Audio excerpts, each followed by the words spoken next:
ॐ भूर्भुवः स्वः तत्सवितुर्वरेण्यं भर्गो देवस्य धीमहि धियो यो नः प्रचोदयात्। ॐ शान्ति शान्ति शान्तिः। नमस्ते मेरे प्यारे दोस्तों, ये भगवान श्री रामकृष्ण परमहंस का पवित्र ग्रंथ वचनामृत का 27वां वीडियो है। इस वीडियो को हम शुरू करते हैं परिच्छेद 68 दक्षिणेश्वर में गुरु रूपी श्री राम कृष्ण भाग 1 समाधि में ईश्वर दर्शन और परमहंस अवस्था। श्री राम कृष्ण अपने कमरे के दक्षिण पूर्व वाले बरामदे में राखाल, लाटू, मणि, हरीश आदि भक्तों के साथ बैठे हुए हैं। दिन के 9 बजे का समय होगा। रविवार 23 दिसंबर 1883 अगहन की कृष्णा नवमी है। मणि को गुरुदेव के यहाँ रहते आज 10 दिन पूरे हो जाएंगे। श्री मनोमोहन कौन नगर से आज सुबह आए हैं। श्री राम कृष्ण के दर्शन और कुछ विश्राम करके आप कलकत्ता जाएंगे। हाजरा भी श्री राम कृष्ण के पास बैठे हैं। नीलकंठ के देश के एक वैष्णव आज श्री राम कृष्ण को गाना सुना रहे हैं। वैष्णव ने पहले नीलकंठ का गाना गाया, जिसका भावार्थ है, श्री गौरांग की सुंदर देह तप्त कांचन के समान है। वे नव नटवर ही हो रहे हैं, परंतु वे इस बार दूसरे ही स्वरूप से अपने पहले के चिन्हों को छिपाकर नदिया में अवतीर्ण हुए हैं। कली काल का घोर अंधकार दूर करने के लिए तथा उन्नत और उज्जवल प्रेम रस प्रकट करने के लिए तुम इस बार श्री कृष्ण अवतार की नीली देह को महाभाव स्वरूपिणी श्री राधा की तप्त कांचन जैसी उज्जवल देह से ढककर आए हो। तुम महाभाव में समारूढ़ हो, सात्विक आदि तुम में लीन हो जाते हैं। उस भावास्वाद के लिए तुम जंगलों में रोते फिरते हो। इससे प्रेम की बाढ़ हो जाती है। तुम नवीन सन्यासी हो, अच्छे तीर्थों की खोज में रहते हो। कभी तुम नीलांचल और कभी वाराणसी जाते हो। अयाचकों को भी तुम प्रेम का दान करते हो। तुम्हारे इस कार्य में जाति भेद नहीं है। एक दूसरा गाना उन्होंने मानस पूजा के संबंध में गाया। श्री राम कृष्ण हाजरा के प्रति यह गाना कैसा लगा? हाजरा, यह साधक का नहीं है, ज्ञान दीपक, ज्ञान प्रतिमा। श्री राम कृष्ण, मुझे तो कैसा कैसा लगा। पहले के गाने कैसे ठीक ठीक होते थे। पंचवटी में नागा के पास मैंने एक गाना गाया था, जीवन संग्राम के लिए तू तैयार हो जा, लड़ाई का सामान लेकर काल तेरे घर में प्रवेश कर रहा है। एक और गाना, ए श्यामा दोष किसी का नहीं है, मैं अपने ही हाथों द्वारा खोदे हुए गड्ढे के पानी में डूबता हूँ। नागा इतना ज्ञानी था, परंतु इनका अर्थ बिना समझे ही रोने लगा था। इन सब गानों में कैसी यथार्थ बातें हैं। नरकांतकारी श्रीकांत की चिंता करो, फिर तुम्हें भयंकर काल का भी भय न रह जाएगा। श्री राम कृष्ण और विशिष्ट द्वैतवाद। पद्म लोचन मेरे मुंह से राम प्रसाद का गाना सुनकर रोने लगा, पर था वह कितना विद्वान। भोजन के बाद श्री राम कृष्ण कुछ विश्राम कर रहे हैं। जमीन पर मणि बैठे हुए हैं। नौबत खाने में सनायिका वाद्य सुनते हुए श्री राम कृष्ण आनंद कर रहे हैं। फिर मणि को समझाने लगे, ब्रह्म ही जीव जगत हुए हैं। श्री राम कृष्ण, किसी ने कहा अमुक स्थान पर हरि नाम नहीं है, उसके कहते ही मैंने देखा वही सब जीव हुए हैं। मानो पानी के असंख्य बुलबुले, असंख्य जलबिंब। उस देश से बर्दवान आते आते दौड़कर एक बार मैदान की ओर चला गया, यह देखने के लिए कि यहाँ के जीव किस तरह खाते हैं और रहते हैं। जाकर देखा मैदान में चींटियां रेंग रही हैं, सभी जगह चैतन्य में है। हाजरा कमरे में आकर जमीन पर बैठ गए।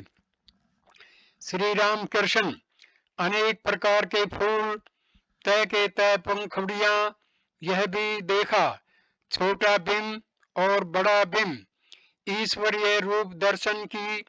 ये सब बातें कहते कहते श्री राम कृष्ण समाधिस्थ हो रहे हैं। कह रहे हैं, मैं हुआ हूँ, मैं आया हूँ। यह बात कहकर ही एकदम समाधिस्थ हो गए। सब कुछ शिथिल हो गया। बड़ी देर तक समाधि के आनंद में मगन रह लेने पर कुछ होश आ रहा है। अब बालक की तरह हंस रहे हैं, हंस हंस कर कमरे में टहल रहे हैं।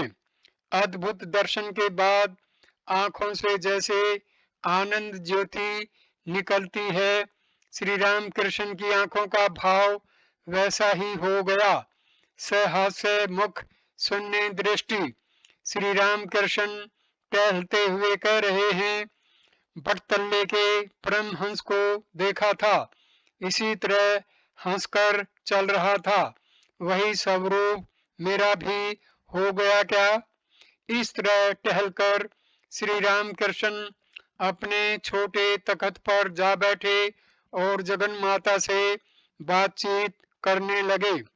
श्री राम कृष्ण कह रहे हैं, खैर मैं जानना भी नहीं चाहता, माँ तुम्हारे पाद पद्मों में मेरी शुद्धा भक्ति बनी रहे। मणि से अक्षोभ और वासना के जाने से ही यह अवस्था होती है। फिर माँ से कहने लगे, माँ पूजा तो तुमने उठा दी, परंतु देखो मेरी सब वासनाएं चली न जाएं।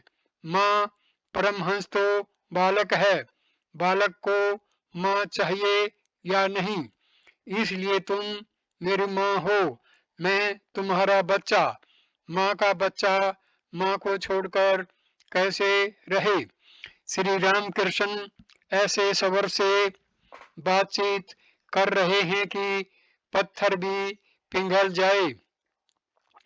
फिर माँ से कह रहे हैं, केवल अद्वैत ज्ञान, थू थू, जब तक मैं रखा है तब तक तुम हो। परमहंस तो बालक है, बालक को माँ चाहिए या नहीं। मणि आश्चर्यचकित होकर श्री राम कृष्ण की यह देव दुर्लभ अवस्था देख रहे हैं। वे सोच रहे हैं, श्री राम कृष्ण अहेतुक दया सिंधु हैं, मुझ में विश्वास उत्पन्न हो, चैतन्य जागृत हो और जीवों को शिक्षा प्राप्त हो। इसीलिए गुरु रूपी श्री राम कृष्ण की यह परमहंस अवस्था है। मणि और भी सोचते हैं। श्री राम कृष्ण कहते हैं अद्वैत चैतन्य नित्यानंद। अद्वैत ज्ञान होने पर चैतन्य प्राप्त होता है, तभी नित्यानंद का लाभ होता है। श्री राम कृष्ण की केवल अद्वैत ज्ञान की नहीं, नित्यानंद की अवस्था है। जगदम्बा के प्रेम में सदा विभोर हैं। मत वाले से हाजरा श्री राम कृष्ण की यह अवस्था देख हाथ जोड़कर कहने लगे, धन्य है, धन्य है। श्री राम कृष्ण हाजरा से कह रहे हैं, तुम्हें विश्वास कहाँ है? तुम तो यहाँ उसी तरह हो जैसे जटिला और कुटिला व्रज में थी।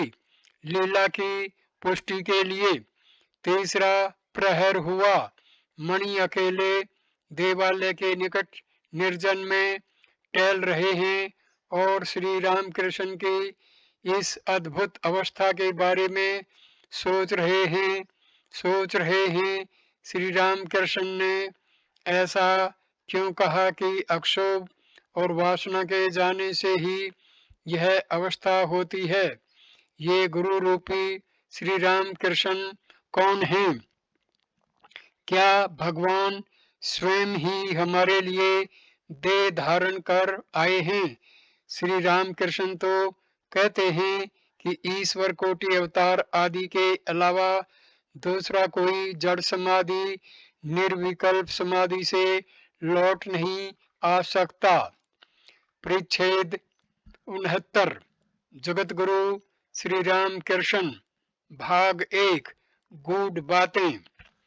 आहुस्त्वा मृषे सर्वे देवर्षि नारद सुतता असितो देवलो व्यासः स्वयं चैव ब्रवीषि मे। ये गीता के 10वें पाठ का 13वां श्लोक है। दूसरे दिन श्री राम कृष्ण झाऊ तल्ले में मणि के साथ एकांत में बातचीत कर रहे हैं। सोमवार 24 दिसंबर 1883 अगहन की कृष्णा दशमी सुबह के 8 बजे होंगे।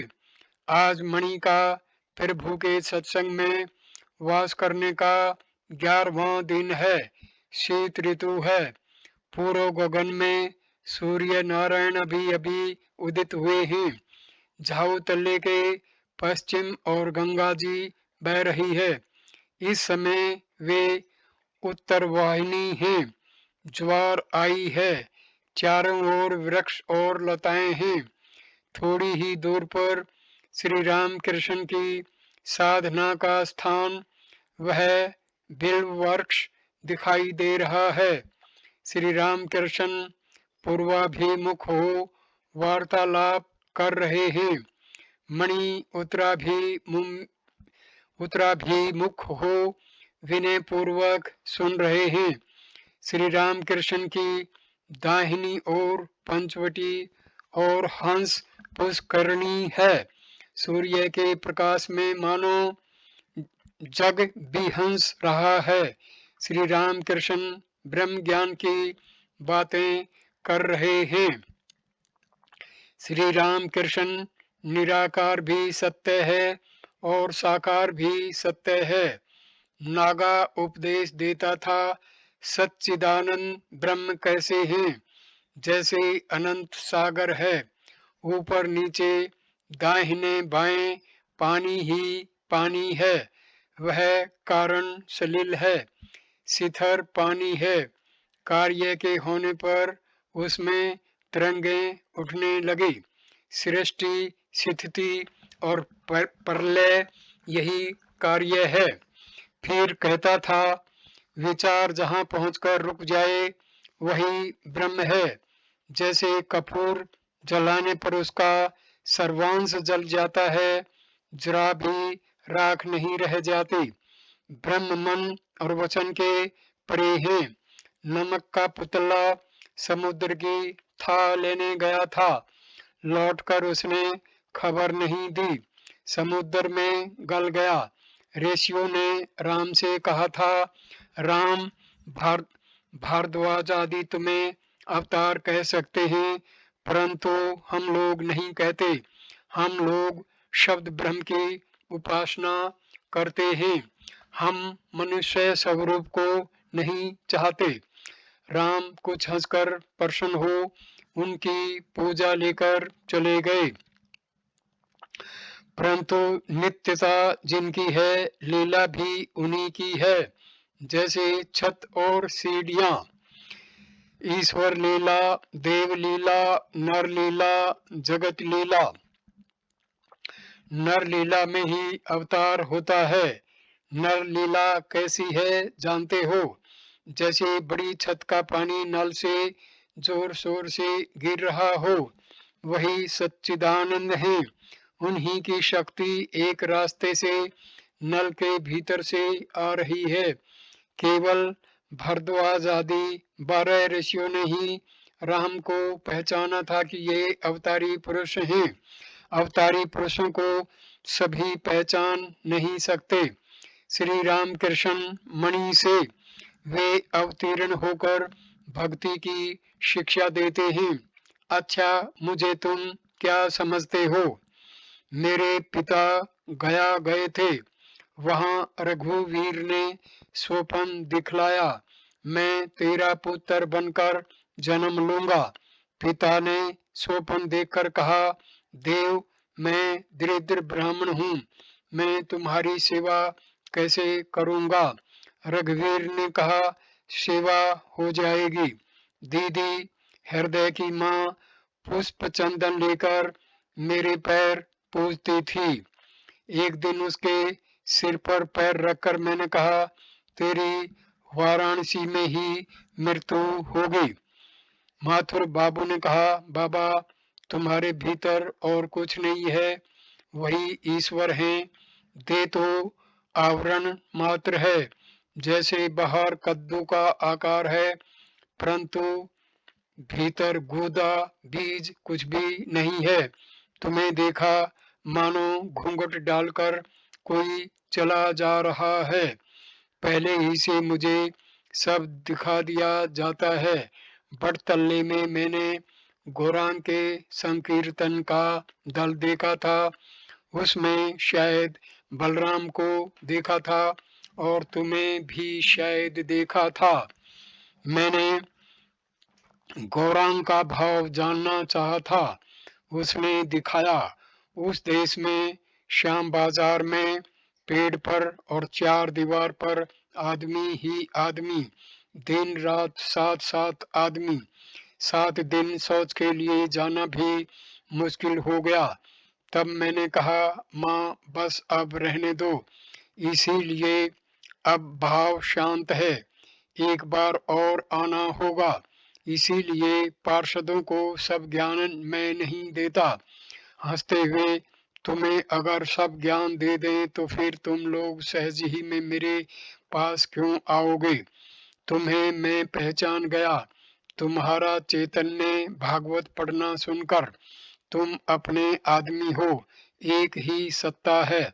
जैसे पिता और पुत्र यहाँ सब आ रहे हैं, जैसे कलमी की बेल एक जगह पकड़कर खींचने से सब आ जाता है। परस्पर सब आत्मीय हैं। जैसे भाई भाई राखाल हरीश आदि जगन्नाथ दर्शन के लिए पुरी गए हैं और तुम भी गए हो, तो क्या कभी ठहराव अलग अलग हो सकता है? जब तुम भूल जब तुम भूले हुए थे, अब अपने को पहचान सकोगे। वे गुरु के रूप में आकर जता देते हैं। नागे ने बाघ और बकरी की कहानी कही थी। एक बाघिन बकरियों के झुंड पर टूट पड़ी। किसी बहेलिये ने दूर से उसे देखकर मार डाला। उसके पेट में बच्चा था, वह पैदा हो गया। वह बच्चा बकरियों के बीच में बढ़ने लगा। पहले बच्चा बकरियों का दूध पीता था। इसके बाद जब कुछ बड़ा हुआ तब घास चरने लगा और बकरियों की तरह मैं करने लगा। धीरे धीरे वह बहुत बड़ा हो गया, पर तब भी वह घास ही चरता और मैं करता। कोई जानवर जब आक्रमण करता तब बकरों की तरह डरकर भागता। एक दिन एक भयंकर बाघ बकरियों पर टूट पड़ा। उसने उसने आश्चर्य में आकर देखा, उनमें एक बाघ भी घास चर रहा है और उसे देखकर बकरियों के साथ साथ वह भी दौड़कर भागा। तब बकरियों से कुछ छेड़छाड़ न करके घास चरने वाले उस बाघ को ही उसने पकड़ा। वह मैं करने लगा और भागने की कोशिश करता गया। तब बाघ उसे पानी के किनारे खींच कर ले गया और उससे कहा, इस पानी में अपना मुंह देख। हंडी की तरह मेरा मुंह जितना बड़ा है उतना ही बड़ा तेरा भी है। फिर उसके मुंह में थोड़ा मांस खोस दिया। पहले वह किसी तरह खाता ही न था, फिर कुछ स्वाद पाकर खाने लगा। तब बाघ ने कहा, तू बकरियों के बीच में था और उन्हीं की तरह घास खाता था, धिक्कार है तुझे। तब उसे बड़ी लज्जा हुई। घास खाना है, कामिनी कांचर लेकर रहना, बकरियों की तरह मैं करना और भागना है, सामान्य जीवों की तरह आचरण करना। बाघ के साथ जाना है, गुरु जिन्होंने ज्ञान की आंखें खोल दी, उनकी शरणागत होना, उन्हें ही आत्मीय समझना, अपना सच्चा मुंह देखना है, अपने स्वरूप को पहचानना। श्री रामकृष्ण खड़े हो गए। चारों ओर सन्नाटा है, सिर्फ झाऊ के पेड़ों की सनसनाहट और गंगा जी की कल कल ध्वनि सुन पड़ रही है। वे रेलिंग पार करके पंचवटी के भीतर से अपने कमरे की ओर मणि से बातचीत करते हुए जा रहे हैं। मणि मंत्रमुग्ध की तरह पीछे पीछे जा रहे हैं।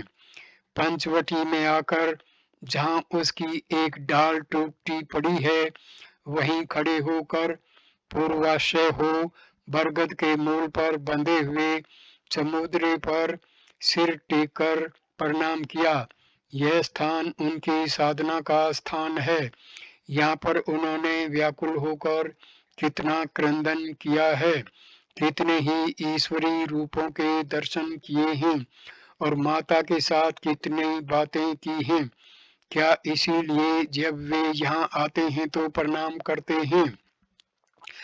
बकुल तल्ला होकर वे नौबत खाने के निकट आए। मणि साथ ही हैं। नौबत खाने के पास आकर हाजरा को देखा। श्री राम कृष्ण उनसे कह रहे हैं, अधिक ने खाते जाना और बाह्य शुद्धि की ओर इतना ध्यान देना छोड़ दो। जिन्हें बेकार यह धुन सवार रहती है, उन्हें ज्ञान नहीं होता। आचार उतना ही चाहिए जितने की जरूरत है, बहुत ज्यादा अच्छा नहीं। श्री राम कृष्ण ने अपने कमरे में पहुंचकर आसन ग्रहण किया। भाग 2, प्रेमा भक्ति और श्री वृंदावन लीला, अवतार तथा नरनीला। भोजन के बाद श्री राम कृष्ण जरा विश्राम कर रहे हैं। बड़े दिन की छुट्टी लग गई है। कलकत्ते से सुरेंद्र राम आदि भक्तगण धीरे धीरे आ रहे हैं। दिन के 1 बजे का समय होगा। मणि अकेले झाऊ तल्ले में टहल रहे हैं। इसी समय रेलिंग के पास खड़े होकर हरीश उच्च स्वर से मणि को पुकार कर कह रहे हैं, आपको बुलाते हैं, शिव संहिता पढ़ी जाए। शिव संहिता में योग की बातें हैं, 6 चक्रों की बात है। मणि श्री राम कृष्ण के कमरे में आकर प्रणाम करके बैठे। श्री राम कृष्ण छोटे तख्त पर तथा भक्तगण जमीन पर बैठे हुए हैं। इस समय शिव संहिता का पाठ नहीं हुआ। श्री राम कृष्ण स्वयं ही बातचीत कर रहे हैं। श्री राम कृष्ण, गोपियों की प्रेमा भक्ति थी। प्रेमा भक्ति में दो बातें रहती हैं, अहंता और ममता। यदि मैं श्री कृष्ण की सेवा न करूं तो उनकी तबीयत बिगड़ जाएगी, यह अहंता है। इसमें ईश्वर बोध नहीं रहता। ममता है मेरा मेरा करना। गोपियों की ममता इतनी बढ़ी हुई थी कि कहीं पैरों में जरा सी चोट न लग जाए, इसलिए उनका सूक्ष्म शरीर श्री कृष्ण के श्री चरणों के नीचे रहता था। यशोदा ने कहा, तुम्हारे चिंतामणि श्री कृष्ण को मैं नहीं जानती, मेरा तो वह गोपाल ही है। उधर गोपियां भी कहती हैं, कहाँ है मेरे प्राण वल्लभ, हृदय वल्लभ। ईश्वर बोध उनमें नहीं था। जैसे छोटे छोटे लड़के मैंने देखा है, कहते हैं मेरे बाबा। यदि कोई कहता है नहीं तेरे बाबा नहीं हैं, तो वे कहते हैं क्यों नहीं, मेरे बाबा तो हैं। नर लीला करते समय अवतारी पुरुषों को ठीक आदमी की तरह आचरण करना पड़ता है। इसीलिए उन्होंने इसीलिए उन्हें पहचानना मुश्किल हो जाता है। नर रूप धारण किया है तो प्राकृत नरों की तरह ही आचरण करेंगे। वही भूख प्यास, रोग शोक, वही भय, सब प्राकृत मनुष्यों की तरह। श्री रामचंद्र सीता के वियोग में रोए थे। गोपाल ने नंद की जूतियां सिर पर ढोई थी, पीढ़ा ढोया था। थिएटर में साधु बनते हैं तो साधुओं का सहज ही व्यवहार करते हैं। जो राजा बनता है उसकी तरह व्यवहार नहीं करते। जो कुछ बनते हैं वैसा ही अभिनय भी करते हैं। कोई बहुरूपिया साधु बना था, त्यागी साधु।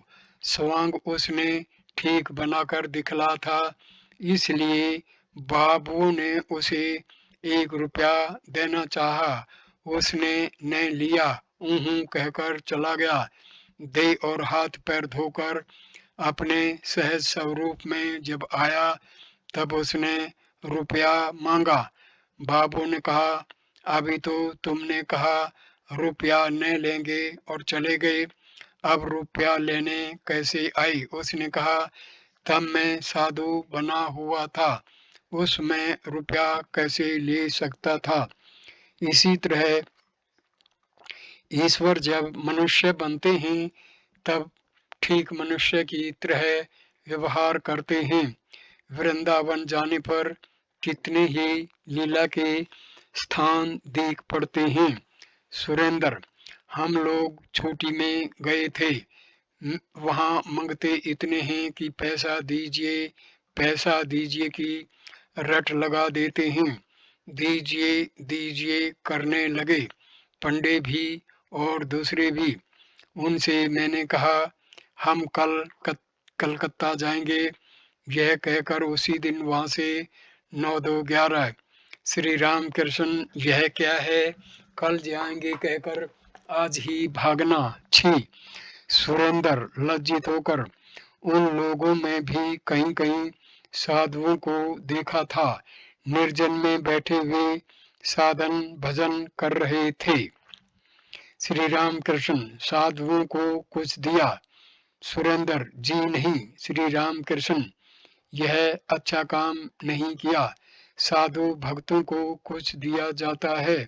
जिनके पास धन है उन्हें उस तरह के आदमी को सामने पड़ने पर कुछ देना चाहिए। मैं भी वृंदावन गया था माथुर बाबू के साथ। ज्यों ही मथुरा का ध्रुव घाट मैंने देखा कि उसी में दर्शन हुआ। वसुदेव श्री कृष्ण को गोद में लेकर यमुना पार कर रहे हैं।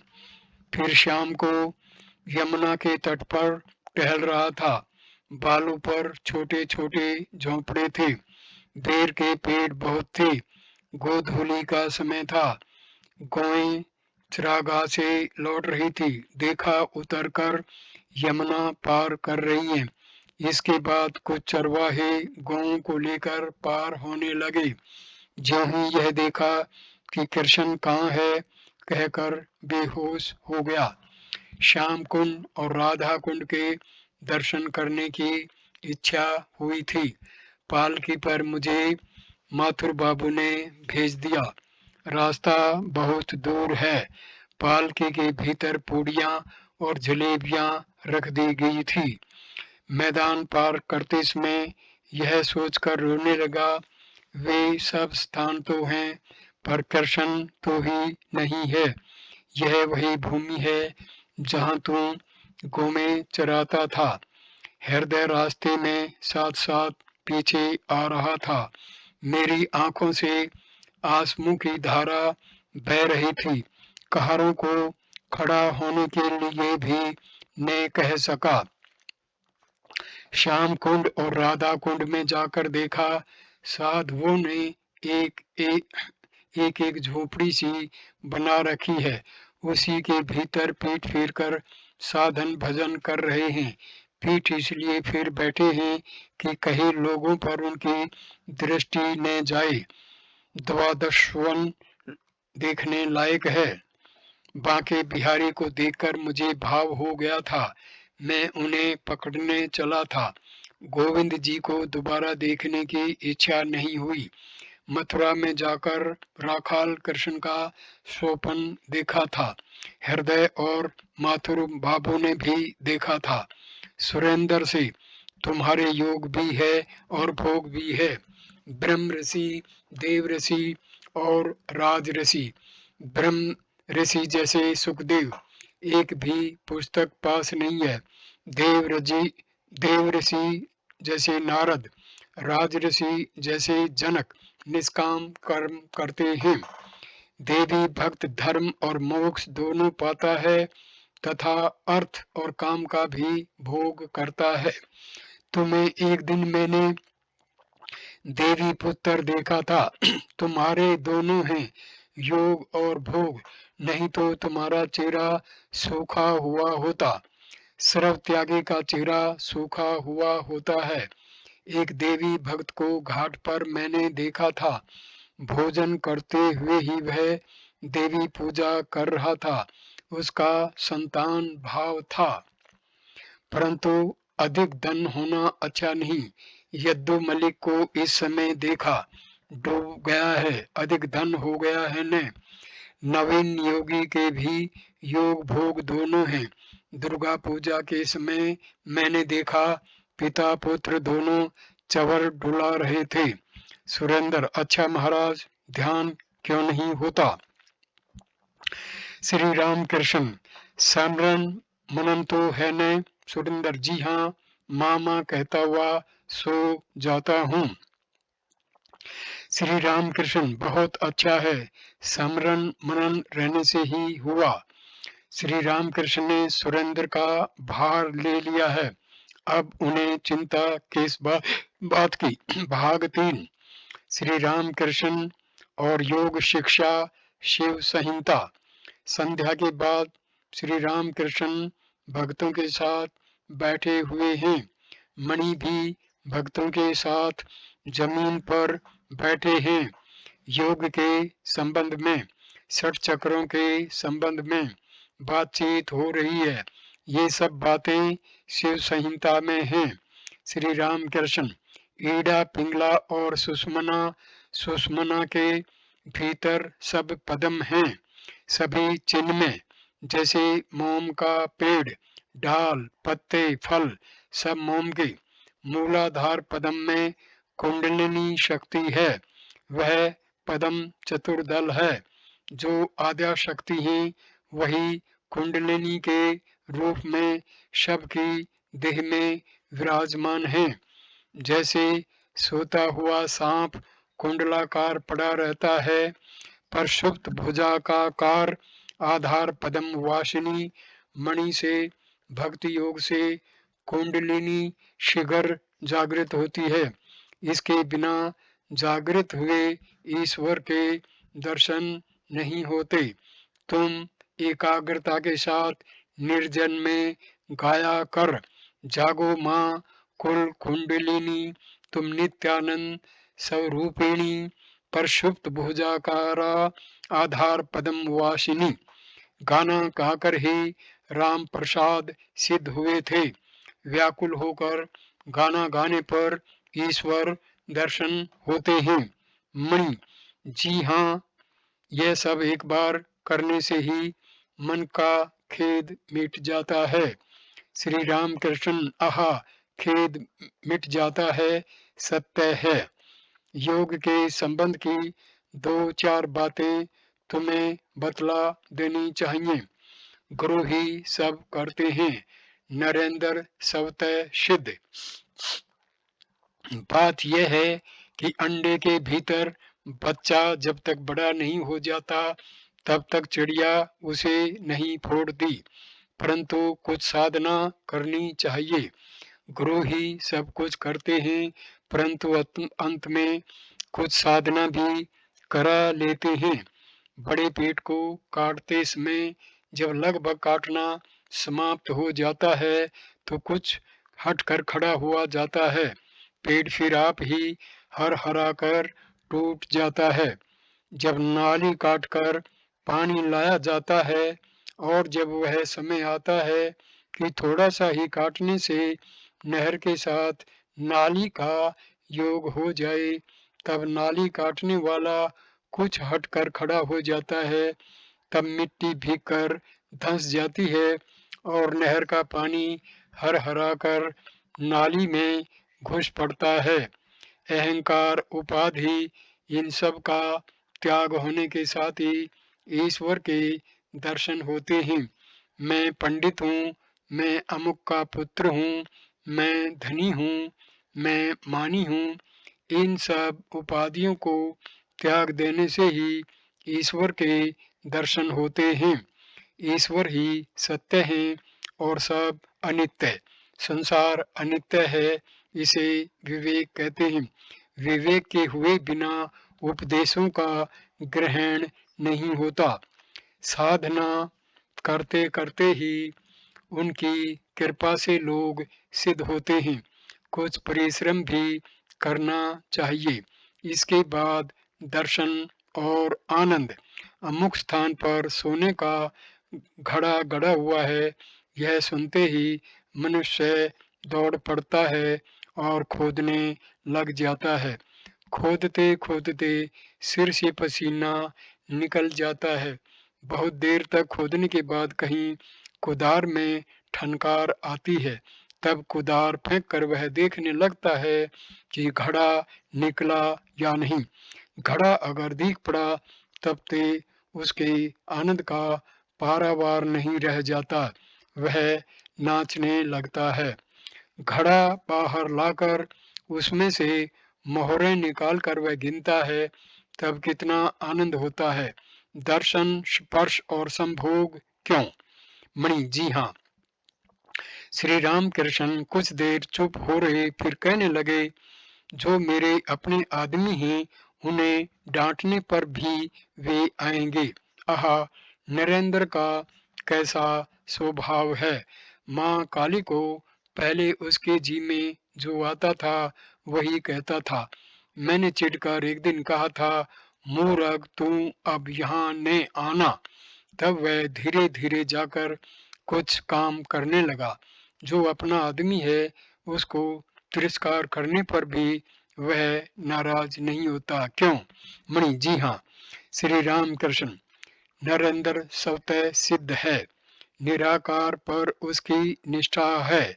मणि से हंसे, जब आता है तब एक महाभारत रच लाता है। श्री राम कृष्ण आनंद से हंसते हुए कहते हैं, हाँ सच है। भाग 4। दूसरे दिन मंगलवार 25 दिसंबर कृष्ण पक्ष की एकादशी है। दिन के 11 बजे का समय होगा। श्री राम कृष्ण ने अभी भोजन नहीं किया। मणि और राखाल आदि भक्त श्री राम कृष्ण के कमरे में बैठे हुए हैं। श्री राम कृष्ण मणि से एकादशी करना अच्छा है। इससे मन बहुत पवित्र होता है और ईश्वर पर भक्ति होती है। समझे? मणि: जी हाँ। श्री राम कृष्ण: धान की लाही और दूध यही खाओगे क्यों? अब इस वीडियो को मैं यहीं पर विराम देता हूँ। वीडियो देखने के लिए धन्यवाद मेरे दोस्तों। अगला वीडियो नंबर 28 हम शुरू करेंगे परिच्छेद नंबर 70 रामचंद्र दत्त के बगीचे में। धन्यवाद। नमस्ते। नमस्कार।